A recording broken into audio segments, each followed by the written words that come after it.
And welcome everybody back now to my favorite, the one I've been looking forward to the most when I looked at the whole lineup, which is definitely the music royalty collection. As I mentioned before the break, for some of you maybe were not there, I was just quickly mentioning about how nowadays it's super easy to put your songs out, distribute them digitally all over the world.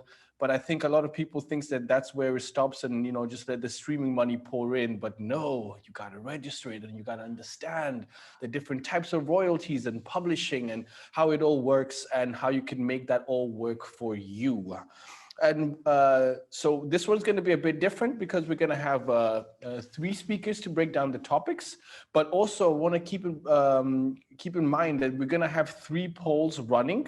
These three polls are not in any chronological order. So anyone who's watching, feel free to answer whichever speaks to you the most and in whichever order. So to introduce the next three speakers. First up from Song Trust is Mandy Aubry. You can see her live there on the camera. And the second one, wait, I've got my notes all wrong. Then I've got Dean Francis from Downtown Music and Sarah Johnston from Fuga, formerly of Merlin. So glad you guys could make it. You guys are the experts. I'm not going to pretend and get down in this talk. So I think I'm just going to leave the floor to you guys. And once more to the people out there who are listening, please keep in mind we got these three polls that we definitely would like for you guys to take part in. So without further ado, the floor is yours. Hello, everybody. Thank you so much for coming today. I know it's been quite an interesting morning with many of us watching the elections on the news. So for everyone who is watching, thank you so much for taking the time out of today to join us. So before we begin, as you just heard, I hope you can see that there's a quiz on your screen called the Royalty Checklist. During the first approximately 30 minutes of the panel, we will be indirectly giving you the answers to the questions. Now, please note, you're only going to have one chance to fill in your answer. So don't be too hasty, because if you want to change your mind, that won't be possible. And during the second part of the panel, we will discuss the answers. As a tip, the questions do not run in the same order as we discuss them. So it's worth scrolling down to the last question before the end, as it could refer to something that we speak about at the beginning. So without further ado, I am delighted to welcome everyone formally to our panel, the Royalty Checklist, How to Maximize Your Royalty Collection. My name is Mandy Aubry. I am the Director of Business Development, EMEA and APAC for Song Trust.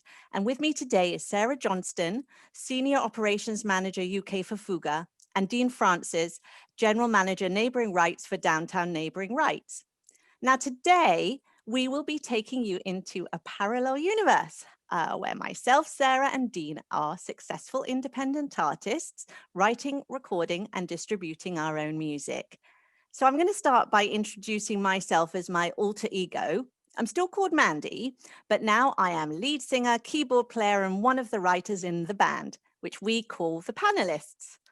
Now, our song, Collect What You're Due, became a global hit in the summer of 2019. The song went to #1 in the UK singles chart and topped the radio airplay charts throughout the world for weeks on end. Maybe you heard it. It made numerous Spotify charts and playlists and was also available for streaming via the digital service providers across Africa and Asia even, as well as through specialized electronic music platforms. Our video has been streamed over 200 million times, and the song was used as the main theme in the film Success Story, starring heartthrob Brad Pitt, which was a box office success. Now, luckily, we were able to tour Australia, Japan, Europe, and the UK at the end of last year, where we played numerous 5,000 capacity venues in major cities. Now today, together with the rest of my band, we're going to walk you through how we went from being pretty much unknowns outside of the UK at the beginning of 2019, with barely having enough money to record our single, to now being known throughout the world and in the comfortable position of being able to make enough money from our global music royalties to be able to focus on performing, writing, and promoting the band. So I'd like to introduce you to the rest of my band. First, we have Sarah Johnston, backing vocalist, lead guitarist, and co-writer. And Sarah also runs our label, Royalty Music. Sarah, you want to say hello? Hope you're all well. Thanks, Sarah. And also in our band is Dean Francis. He's the bass guitarist in the band, but he also has a really important role as the producer and recording engineer in our band. Hi, everyone. So what we want to do is to tell you what the secret of our success was when it comes to making enough money. So let's start at the very, very, very, very, very beginning. Sarah and I wrote the song, Collect What You're Due, together. And usually we begin with me writing the melody, and then Sarah adds a top line and we work on the lyrics together. And our band, the Panelists, recorded the song in our studio space in Camden Town, which is in London in the UK. Dean produced the song, played bass guitar, and also engineered it. Now, the recording costs for our song, Collect What You're Due, have been quite high, a bit higher than we hoped for. So we were really keen to ensure that we could recoup those costs as soon as possible and move into the black. Now, if we were going to stand a good chance of that, it was essential that we attended to some basic administrative jobs, which would ensure that we'd have our ducks in a row. Now, we knew that we would be eligible for different types of royalties from any activity around our song once it was out there. And one of the royalty types would be music publishing royalties. Now, these pertain to the underlying composition of a piece of music, i.e. the music and the lyrics. And we had to agree on and document the copyright splits for Collect What You're Due so that we would be able to register our song with the copyright societies. Now, song splits need to add up to 100%. So we decided to split the song equally 3 ways. While Sarah and I had written the song together, what Dean added to the song as a producer definitely counted him as a writer too in our minds. So Dean and I were attributed 33.33% each, and we decided to give Sarah the tiny extra bit, so she has 33.34% of the song. To document the song, we used a simple split sheet that we completed on the day. We went into the studio to record Collect What You're Due. We wrote down the song title, where and when we recorded it, and each of our names with the agreed copyright share beside them. Then we all signed and dated the document, and we ensured we all had a copy of the fully executed split sheet. We also wanted to be sure that we would be able to have access to our publishing royalties. So the first thing we did next was to affiliate to our local PRO. And this stands for a Performance Rights Organization. And a PRO collects, surprise, surprise, performance royalties.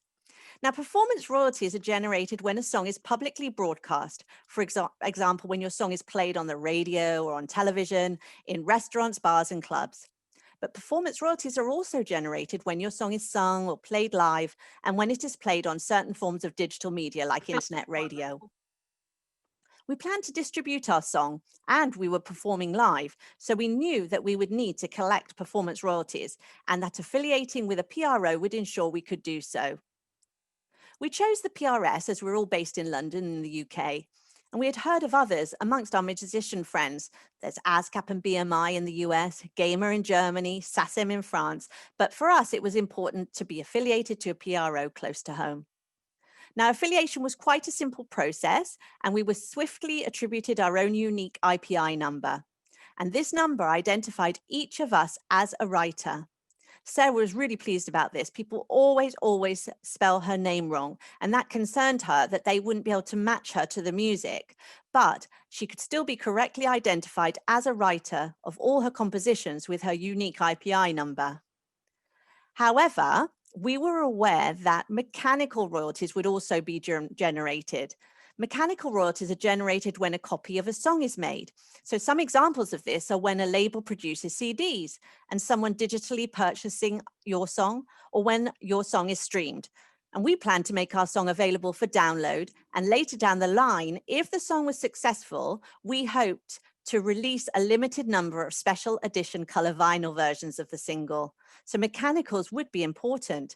And of course, the PRS, as its name suggests, is a performing royalty collection society. So we were not going to have access to our mechanical royalties, and we needed to ensure that we had those covered too. So we debated if it made sense to also join the MCPS, the UK Mechanical Collection Society, but we felt that that wouldn't give us the global collection infrastructure that we needed. And it turned out that we didn't need to, which I will come to in a minute.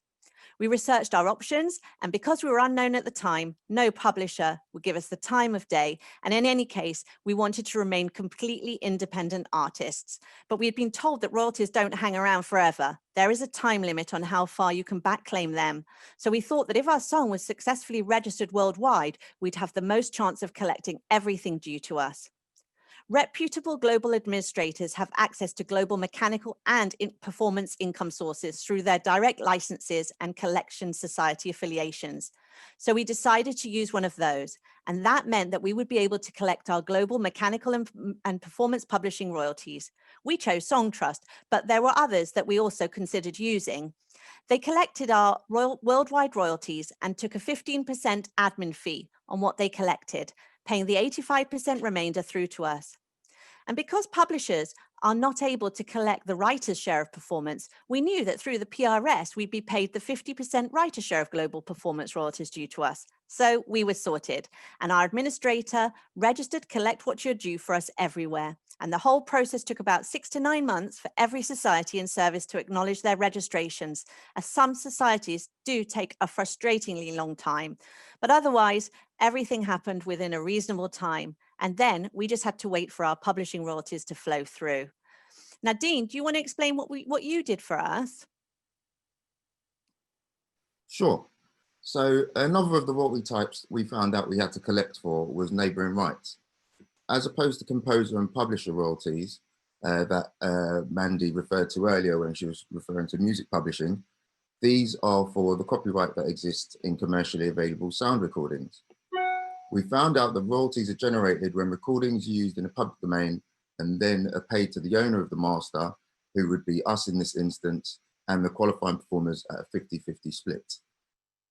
A blanket license is purchased by the music user from their local collection society, which are often referred to as CMOs, collective management organizations, which allows them to legally play recorded music to the public. The most significant of these users are broadcasters, such as TV stations and radio stations, and public performance licensees, such as shops, bars, and restaurants. The value of a broadcaster's license fee is based on the station's listenership and the volume of repertoire which they use. The revenue is distributed on a per second or per play basis, with information sent from the broadcaster to the society as an obligatory requirement in order for them to be able to make a calculation of how much revenue a recording has generated. The value of a public performance license is often based on the size of the premise or number of attendants.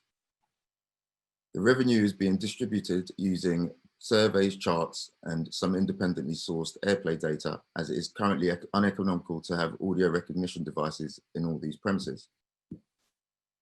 As we are not signed to a record label, we knew that we owned the master rights to the recording and had to go about registering a recording with a society that collects and distributes these monies. The registration process grants the society the rights to collect royalties on our behalf. Similarly to publishing, we had the option of using an administrator to register us as a rights holder and to then register all recordings that we release. As we were unsure at that stage of how successful the recordings would be, we chose to collect via our local society, PPL, and to keep in contact with downtown neighbouring rights, until which point we identified if we required a specialist assistance to ensure all our revenue was being collected worldwide. Once registered, we were given an ISRC stem, which is embedded in the recording. This is important as it was the unique identifier which is used to report with, identifies the rights holder's country of origin, and is what we needed to provide to our distributor once we got to that stage. We registered each recording on the EP, including all of the metadata such as band name, recording artist, duration, the band members who contributed to the track, as well as all of the other session musicians who we used on some of the recordings. We were also told that if we didn't register the recording by the end of 2019, we were unlikely to be able to backdate any royalties which we received. Similarly, we had to register as performers in order to ensure we were going to receive our performer share of revenue And we also had that option whether or not to do that directly to the society or to choose an administrator to do this on our behalf. Thanks, Dean. I'm really glad that you took that role. There was quite a lot that you had to do as well, wasn't there? But I suppose once it was sorted, you felt really relieved that that was in hand. So we were. Although Sarah was a label manager, she kind of tasked me with the job of looking into neighbouring rights and doing all the registration, as it's pretty tricky. Yeah, I suppose at the beginning it's quite difficult, isn't it? And to know, and I think if you have people you can work with, and that's the way to go. So we had the first two important rights sorted out, and we're really grateful for that. We had the mechanical and performance publishing royalties ready and waiting to be collected and registered, and we were neighbouring rights members. So how did we manage to get our song out there? I think that was your job, Sarah, right? Yeah, so that was my job. I luckily avoided doing the admin of the publishing and the neighbouring rights. I had my two lovely band members to handle that. But when we had that ready and we had our recording ready for release, there was a bit of admin that we had to look at before we could get our content out into each of the different stores. So the first thing that we looked at was who actually in the band owns the recording. And we decided that all three of us had put money into having the recording made. So we wanted to take equal ownership in that recording. But to simplify the management of income for the record label, we decided that basically we would set up our own record label, which would be a limited liability partnership, which would be made up of three partners, all the band members. And that record label, I would do all of the administration for that and handle the distribution and royalty payments for each of the band members. So we got all that written down. We agreed to be in a limited liability partnership, which would be made up of three partners. There's a bit of a delay there. I think that's it now. So we had essentially a company set up our record label, which was really exciting. None of us had run a record label before. So we now had to think, how are we going to get our content out into stores? And we started to research the independent distributors in our local market and compare what they offer. And it was really important for us to choose an independent distributor. We had an inherent need in this project to remain part and full to the independent music sector rather than partnering with a major record label run distributor. So we had to compare all of the different distributors that were out there in our market preferably and decide which one to use. And there were a number of factors that came into play. The first one being the cost. Everybody always thinks about the cost of, how much will you charge me to get my music out into the sphere? And we narrowed it down to two companies. We had one, CD Baby, that was a DIY platform that would charge us a one-off fee to distribute our music. And then there was Fuga, who would take a revenue share of our ongoing income that would flow through them.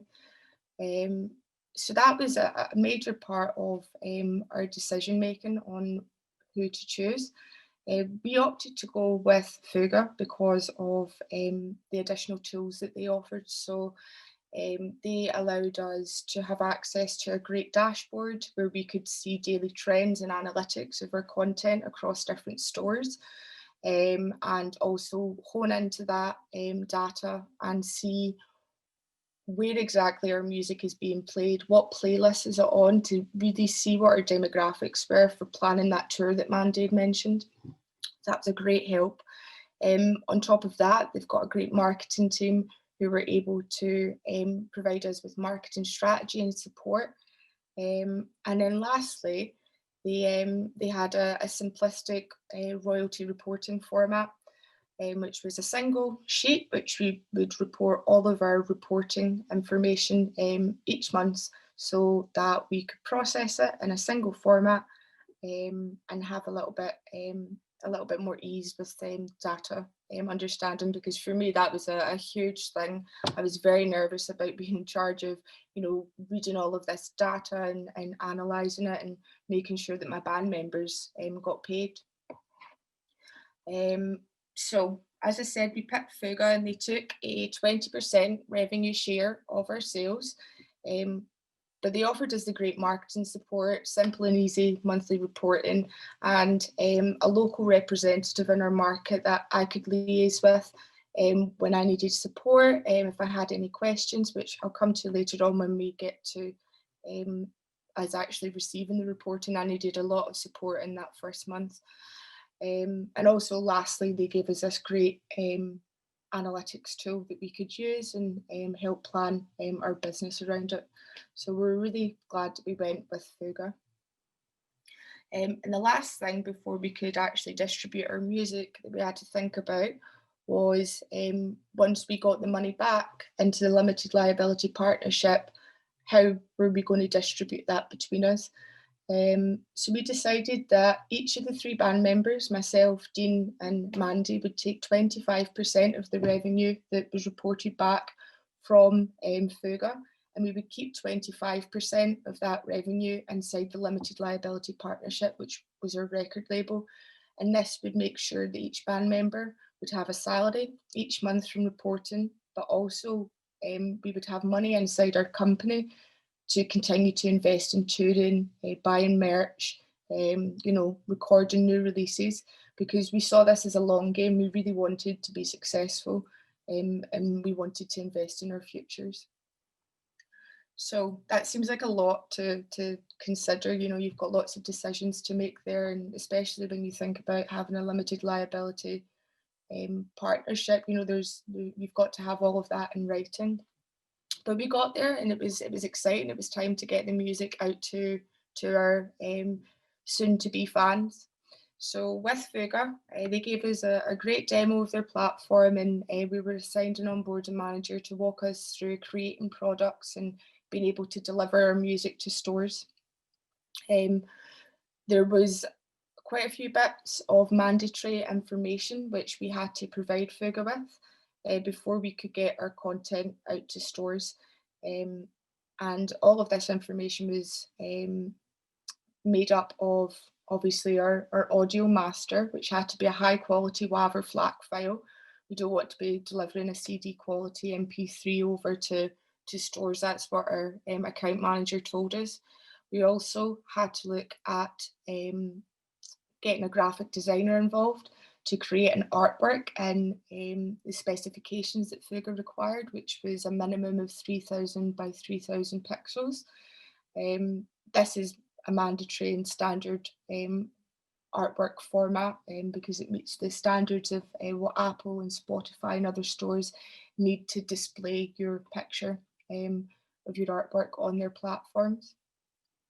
And then linking back to Dean and all of his hard work with neighbouring rights, he got us that ISRC stem that was really important because he registered with PPL, and it meant that we could provide that to Fuga rather than them assigning us an ISRC that didn't have where the recording was recorded as a territory code in there. And though that might seem very small, it was really important to us that throughout the entire project that we had the cleanest data possible. So thanks, Dean, for that. You saved me a big job. And then the obvious bits of information that you would think have to be included in a release. So the title of the track, the artist names, which is our band, and then Mandy's writer and publishing information.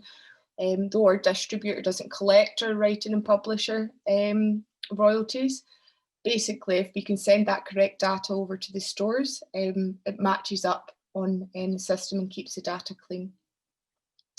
So that was all the mandatory information, and Fuga connected us to all their stores, and we were able to deliver our product to the stores. Now we delivered it 4 weeks ahead of the release date, which was the minimum that the marketing team needed from us to be able to plan a digital marketing strategy around that. They had to pitch to playlisters.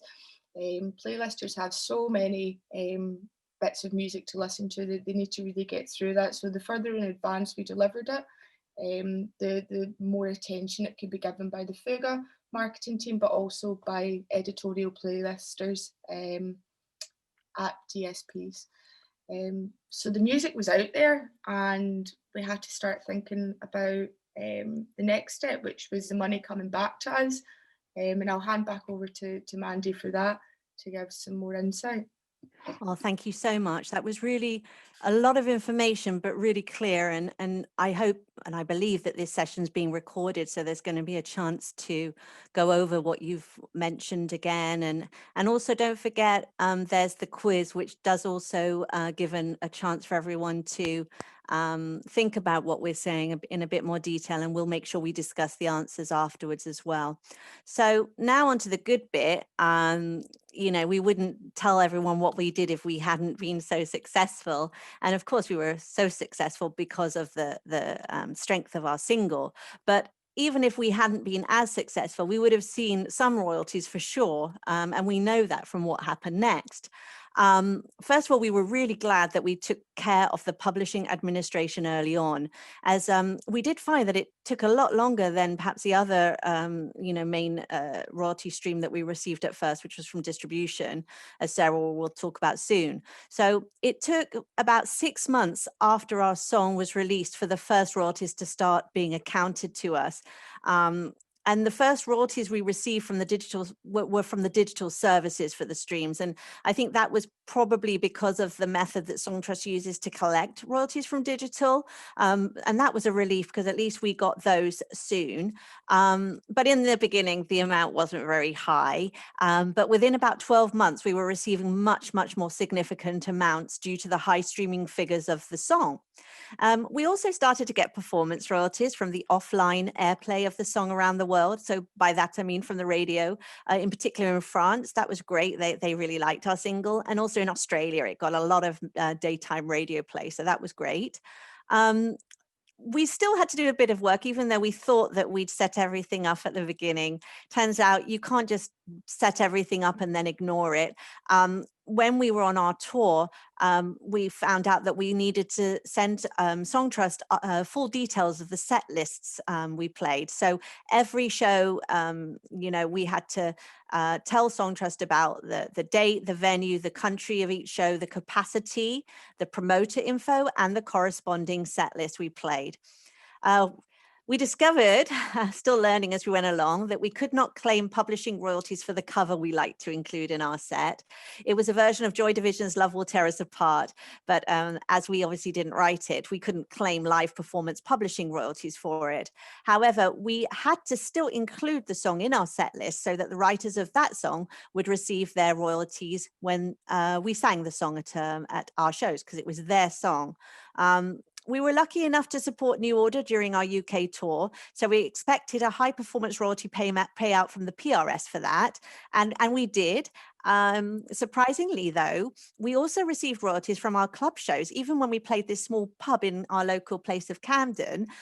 So we were really glad that we took the time to sort those out, because even the smaller amounts turned out to be really helpful to us. Now, submitting the information to Songtrust was really simple, and they ensured that each performing society in the territory where we played received the set list and corresponding data necessary to get us paid. As well as the royalties we received from our publishing administrator, we were really pleased because we'd forgotten about it by then. But remember, we all affiliated as writers to the PRS, and there is a writer's share of performance royalties that publishers are just simply not allowed to collect. So for every royalty that came on the publishing side, because we were PRS members, there was a similar 50% to come directly to us as writers from the PRS. So that was really very helpful as well. And within a year, due to the success of our song, we were getting and have continued to get substantial royalties from both our administrator and the PRS directly ever since. A few months ago, we cleared a sync.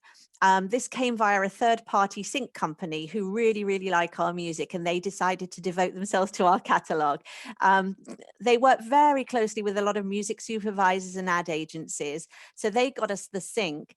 And it was with Levi's, the jeans company, so that was really exciting. They wanted to use our song for the next global TV advertising campaign. So we received a one-time sync fee on the publishing side. I'm not allowed to tell you how much it was, but it was good. And our administrator told us that there would also be performance royalties for when the song airs on television during the ads on telly themselves. I think that those royalties are probably. Oh, someone needs to mute, I think. Can you mute everyone? Sorry. Yeah. So I think that the money from the ads is going to come a bit later, but hopefully it will come. So that's quite good, I think, what's happened so far. And Sarah, what about on the distribution side? Can you explain to everyone about how the royalties we got there, please? Yeah, so as I explained earlier, we got our content delivered to stores, and we basically just had to wait to get that income to come through from our distributor.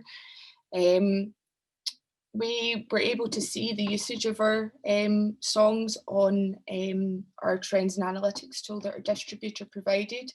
And after a month, I was a little bit concerned because obviously I was put in charge of running this record label, and no money had come through, but we could see that the content was being used, and I was very nervous that Fuga hadn't paid us out yet. So I reached out to our local rep there, who explained that yes, you can see the usage each day for a number of stores and for the last month, but you won't receive any reporting until Fuga receives payment from each of the different stores that you're distributed to. And I said, okay, well, that makes sense. Yeah, they can't pay us until they've been paid, obviously. So I started to dig a little bit more with our rep, and I was asking them, well, when can I expect to see our first royalty statement flow through from Fuga to our record label?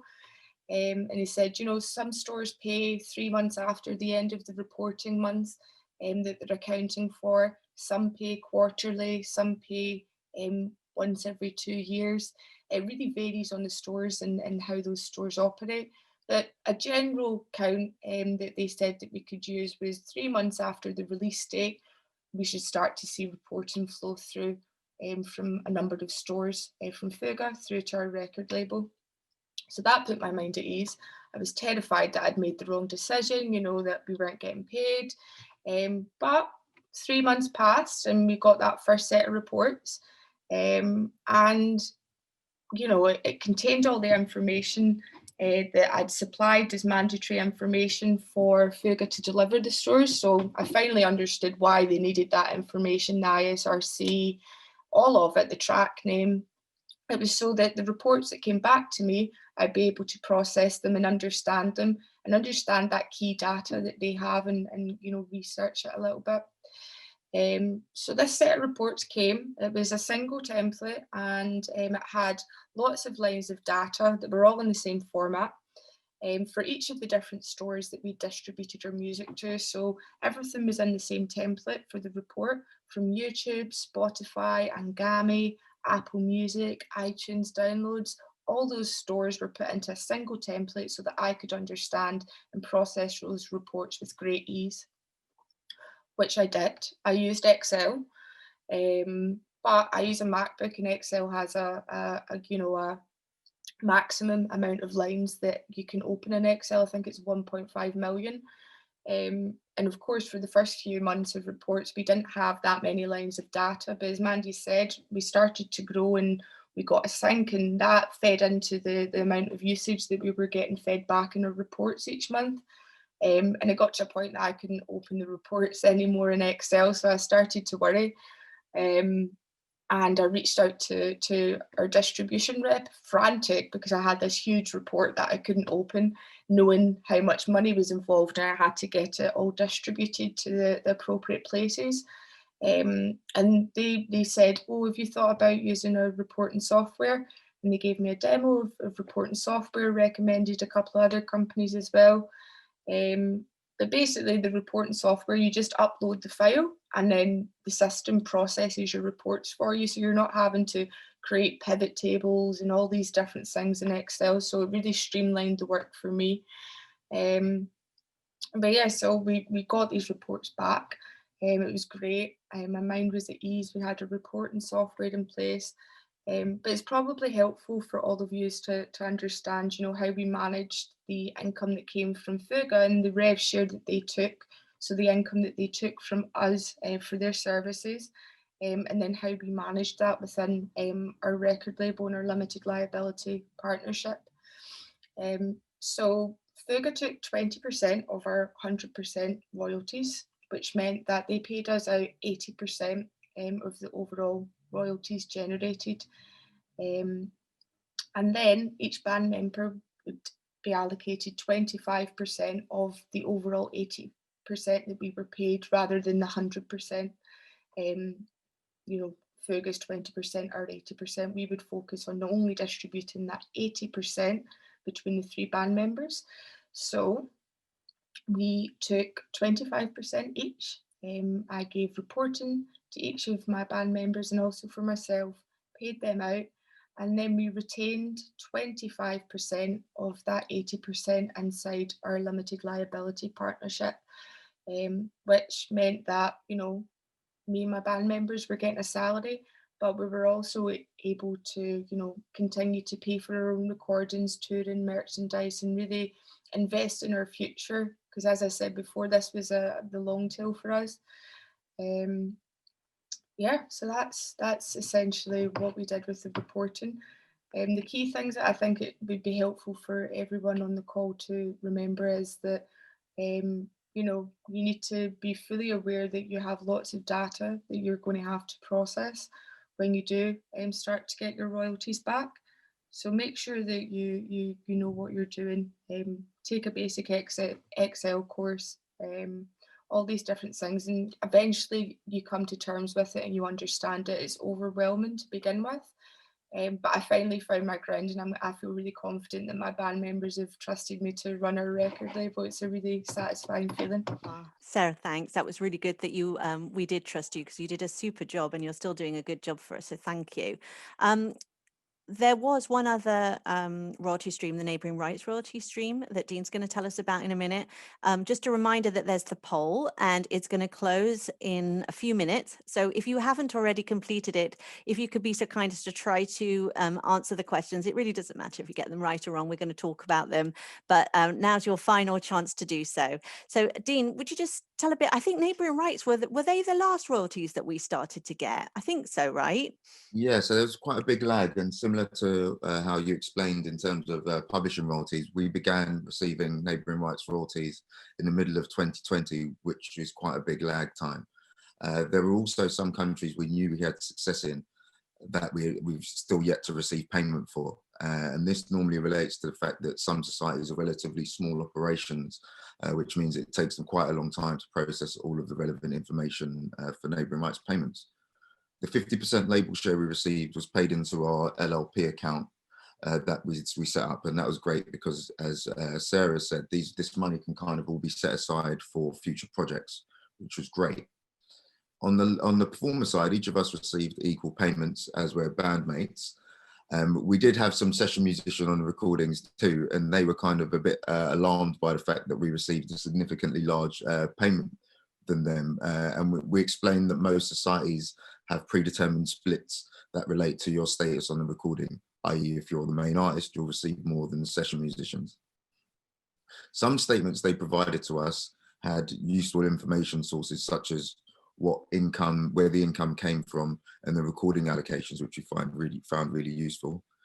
The information wasn't, however, uniform in every country that we received money from. So in the distribution, as Sarah explained earlier, that information is very much in a good format. But for us in neighbouring rights, some societies didn't provide us with any source information at all, and they just kind of sent us a lump sum payment, which, whilst we were happy for, we found wasn't particularly insightful. We also noticed that there was very little money from new media, and obviously this is a really big income stream. Things like YouTube and Spotify seemed not to be noticed, recognised in the statements, and this is because this isn't recognised as in neighbouring rights in terms of an income source. We did actually notice that we received some new media revenue from the US, but not any revenue related to traditional broadcast. And this is because they don't pay neighbouring rights for traditional broadcast in the US, but they do collect and distribute from sources such as SiriusXM and Pandora. While we're happy with the registrations, our newfound success means that going forwards we'll probably use a neighbouring rights agent such as Downtown. As well as this easing the administrative burden on us, we also found that there are various different society-specific distribution rules, which we found would be best served using a specialist in the field as opposed to collecting via our local society. While receiving no publishing royalties for the Joy Division cover, as Mandy mentioned earlier, we did actually receive a significant neighbouring rights payment, which we were really happy about, because whilst we didn't write the recording, we performed on it, and therefore we are eligible for royalties. Unfortunately, many of the countries that received payment from via our distributor, we didn't receive revenue for, because a lot of these countries don't have a neighbouring rights society set up. Thanks, Dean. Can whomever it is that needs to do it now close the quiz? Thank you, Sarah and Dean, and thank you everyone who's still watching this panel for your attention. We're now our real selves. I am Mandy from Song Trust, Sarah is Sarah from Fuga, and Dean is Dean from Downtown Neighbouring Rights. We're really pleased that people have answered the questions. So I'm going to hand it over now to Sarah, who's going to lead the answer session. And we're going to discuss the questions and the answers. And please, if anyone has any questions, please use the chat window and then, or the chat box rather, and then we'll be able to discuss those. If we see them on the way and we are able to answer them, we will, if they're relevant at the time. But if we miss them, then we'll go back to them. Sarah, are you ready? Do you see the answers? I think I see them here on my screen. I Super. can, and Okay. we've had a great response. So for our first question, which pertained to music publishing. So the question was, music publishing pertains to the royalties and the composition. There are two primary streams. Which of the below are the accurate answers, which 100% of people got right, which is well done. Well done, you guys. Gold star. Great work. Yeah, well done. This is probably just the beginners publishing. Just remember, you need to have access to both your performance and your mechanical royalties. If you have access to both, then you will be covered in terms of collecting. The extent of how well covered you are will depend on how you go about collecting, but you have your first bases covered. So that's brilliant. So we can already move on to the next question, I think. And we're already on a roll with another 100% answering correctly, which is great. So this one was for distribution. I'm hoping that I gave you some insight into the 4-week lead time that all of your distributors will be asking for if you want them to help you with marketing. The correct answer to number 2 was to allow the marketing team ample time to for the distributor to my words have left my mouth. To allow the marketing team ample time for the distributors marketing team and playlisters at the stores to pitch and listen to your music. This is key. You don't want to, and I say it so many times, you do not want to be delivering your release 2 days before the release date to stores. You can't pitch it. It might not even go live on stores because they need a minimum of 2 working days to process on the DSP side your release to make it go live. So as much lead time as you can give your distributors, do it. It's only going to benefit you. You don't want to waste all that money on recording and then not get any marketing support. Cool. So if the distributor doesn't supply the marketing, then what options are there for people? Because many people will choose to have just another distributor that's doing an equally good job and suits them at this time. Do they need to just handle marketing themselves or through their PR company or hire someone? Do you have any suggestions? So you can hire a third party to help you, a PR company, but stores like Spotify offer you great tools like Spotify for Artists, where you can pitch your music into the store, and it's a very democratic process. But again, deliver it ahead of time so that you have that time to collect information and pitch it to the stores if you're doing that directly. Or if you've got a PR company, you're paying them to get you playlist placements and whatnot. You want to make sure that they have everything that they need. Okay. Moving on to the next question. What key information do you need to supply your distributor for them to get your music to stores? So we had ISRC, artwork, audio, or track title. Nobody guessed that one. Good work, guys. The next one we had was ISRC, artwork, audio, publishers, writers, recording location, and artist names. 33% of you guessed that one, which unfortunately was wrong. The recording location doesn't need to be sent to the DSPs. Recording location mainly pertains to the neighbouring rights. The correct answer was your ISRC, artwork, audio, track title, publishers, writers, and artist names. And the distributor probably reminds everyone what they need to supply when they sign up, or when they are with their personal advisor or whomever, right? They don't.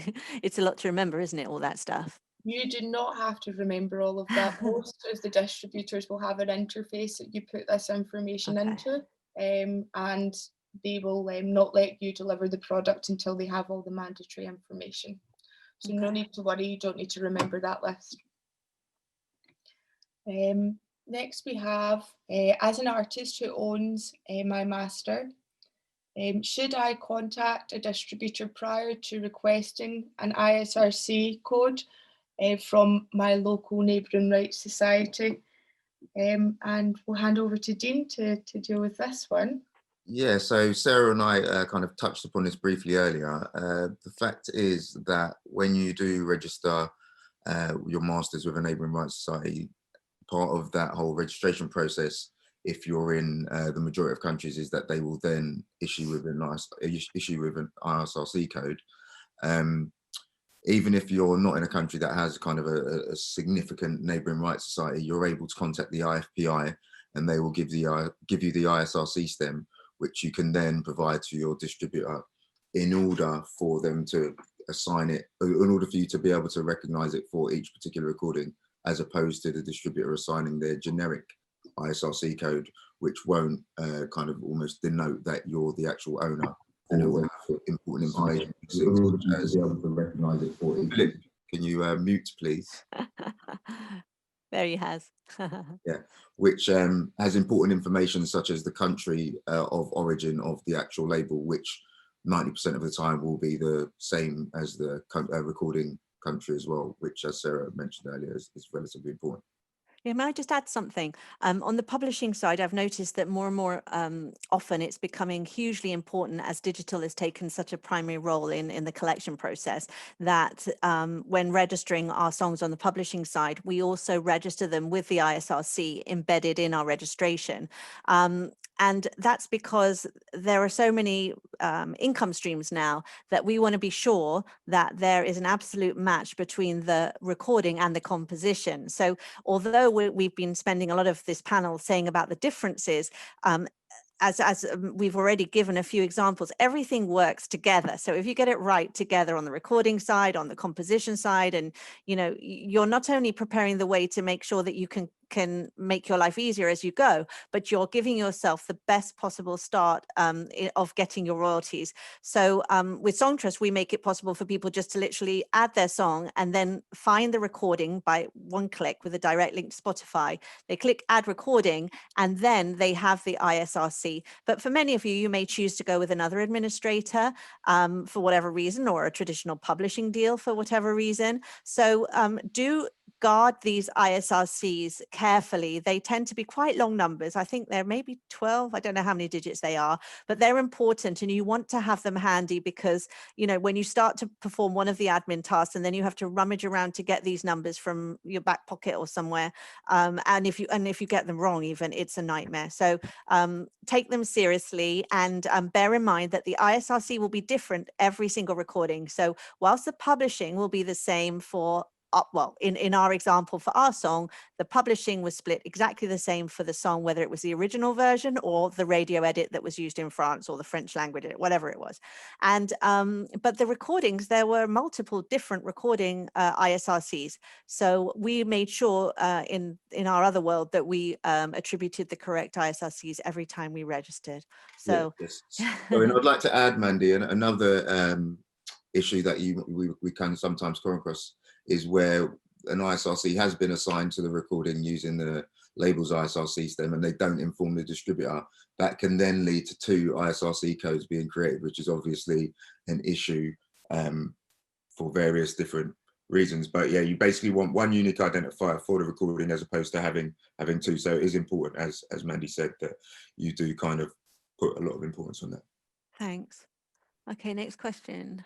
So we do have 10 minutes left, so if you have questions, please get them coming in and we can answer them, but I'll continue to go through the poll. So next you have taken the necessary first steps to collecting your music publishing rights and you have joined your local PRO.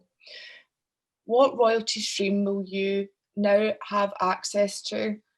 A, mechanical royalties, B, performance and mechanical royalties, or C, performance royalties? Well, it's the last one. It was very early on the point that I made, so I'm glad that we get the chance to repeat it. So in Europe, let's say a gamer, for example, they have the concept of a collective management organization, and a collective management organization does take care of both the performance and the mechanical rights simultaneously. But in the UK, in America, in Australia, and various other parts of the world, there are separate entities or societies who distribute either the performance royalties or the mechanical royalties. So think of it as basically as this: if you are an affiliated to a performance rights organization, which is what the PRS is, Performing Rights Society, then you will only have access to your performing rights. So same with if you're just with ASCAP or BMI in America, or if you're just with BOEMA in the Netherlands, and there's 101 different examples because there are societies everywhere, you're not giving yourself access to your mechanicals as well. So the answer is just performance royalties. Great explanation. I had no idea about that. I clearly need to listen more, Mandy. So we'll move on to the next question. My song has been available for 2 months and my distributor hasn't paid me my reported to me or paid me. Why haven't I been paid? A, my distributor is keeping my money until the end of the year. That was wrong. The correct answer, which 100% of you got, well done, was distributors can only pay labels once they have been paid themselves by the various stores. So well done, all of you.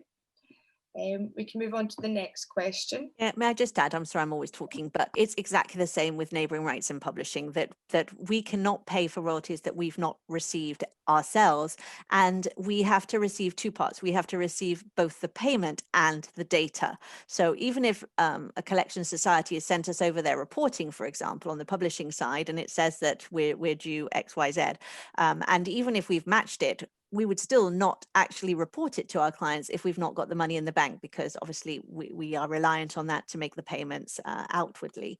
So that's why it's in your interest, when you're considering the best party or process to collect any sort of rights, that you look into you ask yourself a few questions. So what is the schedule for payment literally within the service itself? So Song Trust, for example, pays every quarter plus 90 days. Other traditional publishers maybe pay every 6 months, if they pay you at all, depending on the structure of your deal with them.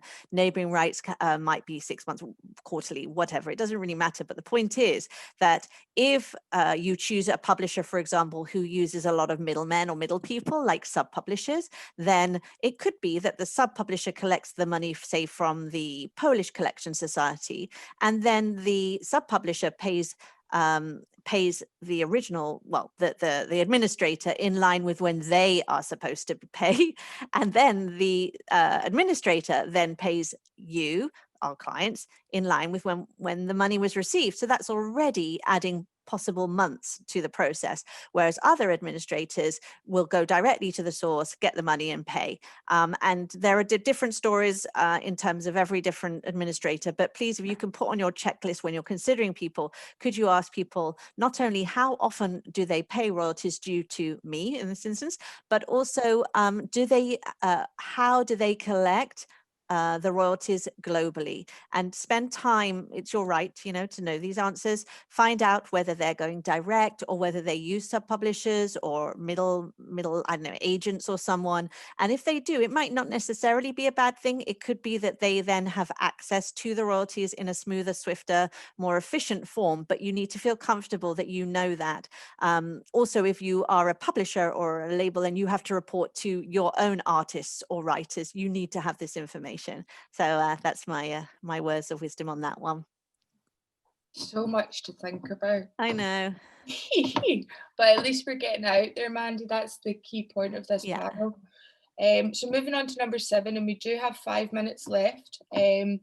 Which of the following income sources generate payments for neighbouring rights royalties? A, Spotify, B, YouTube, or C, BBC Radio 1? Dean, do you want to give us the right answer? Yes, so everyone correctly got Radio 1, but there are some incorrect answers in terms of Spotify and YouTube. I would say on that, the kind of easiest way to think about neighbouring rights royalties are, they are going to be from platforms where you don't actually have a choice of what you're listening to. So obviously in Spotify and YouTube, you do have total freedom to kind of choose what recording you want to listen to. Obviously, there is kind of some discussion around the fact that some of these have a kind of algorithm that then goes on to select songs for you. But yeah, at the moment that kind of falls outside of the remit of neighbouring rights, and those particular platforms pay the royalties through to publishers and the record company, and they then distribute the royalties based on your contracts, as opposed to being seen as a broadcast or performance to public in the same way as a traditional radio broadcast. Thank you for that. That was very informative, and again, a lot to take in. Remember, take your notes, take a deep breath, people. You will be experts in after the next 4 minutes. The next question, there are 2 parts to a performance royalty. What are they called? So I believe this one, we've got the answers: writer's share and publisher's share, artist share and writer's share, publisher's share and PRO share. And the correct answer is? The writer's share and the publisher's share. So this really confuses people, but what I like about the middle answer that was incorrect is that even people who have been involved in publishing for years and years and years, they confuse the artist and the songwriter or the writer. And remember, for publishing, we're only talking about the writer, and a writer could be a producer who wrote. Anyone who has a writer's share in that 100%, as I mentioned in my acting before. Now, also, if you go back and rewatch what we said before, this will all sort of sink in. There is both the publisher's collectible share and the writer's collectible share. And in the UK and the US, a publisher can collect 100% of the mechanical rights, but they are only entitled to collect 50% of the performing rights in what's called the publisher's share of performance. So in order to access the writer's share, you need to be affiliated to a performing rights organization to access that. Now, for anyone here who's in continental Europe, for example, if you're with Boomer Stemra or in the Netherlands or Gamer in Germany, there are differing proportions of both the writer's share, not only of performing royalties, but also mechanical royalties. I'm not going to get more academic and tell you what they are, but be aware that there is a writer's collectible share of both income sources in continental Europe, and your local CMO, the one who does both, or if you're with one for performance and one for mechanical, they can stipulate. So 2 more questions. Two more questions. Thank you very much for that, Mandy. The second last question is, I've seen my recordings have a lot of plays on YouTube, and there are advertisements running alongside the video. Which of the income streams that we mentioned today am I entitled to? So we've got distribution and publishing royalties. You have neighbouring rights royalties only, or distribution and neighbouring rights. I believe the answer is distribution and publishing. Am I correct, Mandy? Yes. Oh yeah. Sorry, it doesn't say the answers. Yes, it's the first one. I was really surprised. I thought that there would be neighbouring rights for royalties, but for YouTube. But why aren't there any neighbouring rights on YouTube, Dean, or is it just the way it is? No. So as I kind of explained a bit earlier, it relates to the fact that you can actually choose the recording, as opposed to it being a broadcast whereby you're being broadcasted to by a particular on a particular platform, and you have no choice over what you're listening to. That's kind of the easiest way of explaining Okay. it without getting super technical. Yeah, and the advertisement part is that, you know, the only way that anyone can get any royalty from a YouTube stream is if someone is paying money to add advertising there. Otherwise, you will not get any royalties. That's correct, right? So I think so, yeah. Yeah, that's correct. But obviously now we have YouTube Music streaming service, which operates in the same sphere as Spotify. But that's right for the content ID side of people using it for free. And I know we have no minutes left, but let us answer the last question, which is which of Dean's contributions are not eligible for neighbouring rights royalties? His bass guitar, him producing, or him engineering? Yeah, so again, it's usually going to be, well, in neighbouring rights, it's going to be any musical contribution you've made to the song where you've actually performed an instrumental role or vocal performance. So it has to be something you can actually hear. So whilst an engineer specifically can argue they tailor the sound somewhat, really you need to get a credit as some sort of musical performance, otherwise you will not be paid. Producer, again, it's similar to engineer in a sense, but is I guess less difficult to kind of get your contribution changed, because what you can do as a producer, obviously you have a much more close relationship with the main artist, and you can get them to normally send either an email, or you can also get that in conjunction with the label to confirm that you have actually done more than just solely a producer role. Although there are some societies where, again, they might recognise a producer role as being a kind of contribution that is eligible for neighbouring rights. But generally speaking, I would strongly advise anyone who's a producer to try and get an additional credit as an instrumental contributor to a recording. Great, and that could be through the split sheet. Right, we're only 1 minute over. I saw there were no questions, so I didn't rush anything. But through the Most Wanted music database, there's a possibility to book time with Dean, Sarah, or myself. If you do have anything to discuss, possibly there's even a way to contact us through that database if you have questions that you didn't dare answer, or if anyone's watching this after the event and has questions, we're all very approachable, as you could tell, or we wouldn't have done all that acting at the beginning. So thank you, Most Wanted, for having us. I hope that next year we can be in Berlin in person, and we hope that everyone had a really interesting time listening to our panel today. Thanks, Sarah. Thank you, Dean, as well. And thank you, Most Wanted. Bye. Yeah, and thank you, actually, all three of you. That was such a great talk. I'm actually going to look through that one again from the beginning again. That was really lovely. And thank you for all the participants as well. And so now we're going to take a lunch break. We're going to be back at 3 o'clock. And we're gonna kind of continue in the spirit with this topic here, because we'll be talking about live streaming and how to do that in a way that ensures you get compensated most effectively. And that will be presented by the Association for Electronic Music. But like I said, that is at 3 o'clock. We break for lunch. Remember, hashtag MWM20, Instagram, Facebook, everywhere, whatever you're doing, things you're watching, remarks, tag it, let everybody know, let us know. And yeah, so once more, big thanks for that talk, and we'll be back at 3 o'clock.